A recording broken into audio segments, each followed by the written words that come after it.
Hello Freya，我哋今次咧試下呢個字咯噃。咁我哋上一集咧介紹咗 period 呢個字嘅。咁 Freya，你逐個 IPA 試下重溫下。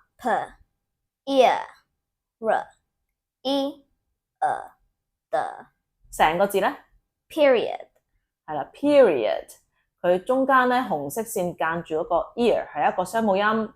好啦，大家記住呢個音咯喎 period。好，下邊呢個字啦，係一個都係同上邊嗰個字咧，都係 P-E-R-I 開始。咁 Freya，你估下呢個字點讀咧？I don't exactly know, but I guess the PER will be different because phonics doesn't always work. 好啊，我哋開估睇下個 IPA。佢個 IPA 咧係咁嘅噃。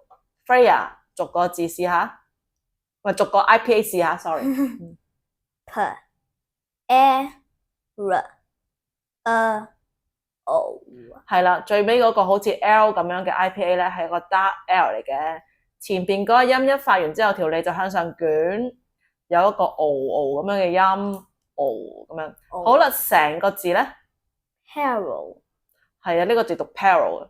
佢雖然咧 P-R-I-L 同上邊嗰個 period 嗰個 P-E-R-I-O-D 都係 P-E-R-I 開始，都係 P-E-R-I 開始，但係兩個字咧一開始個讀音已經唔同噶啦，一個 period， 一個係 peril。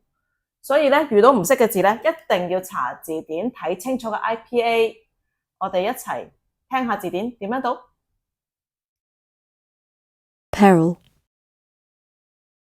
Peril means serious danger or risk of harm, injury, or loss. It's like being in a situation where something bad could happen to you or your stuff.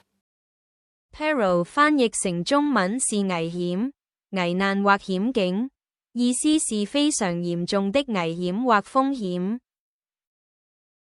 The hikers were in great peril during the storm.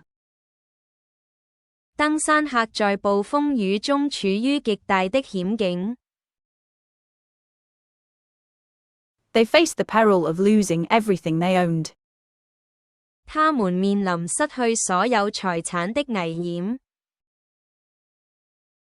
Ignoring safety rules puts you in peril. 忽視安全規則會讓你陷入危險。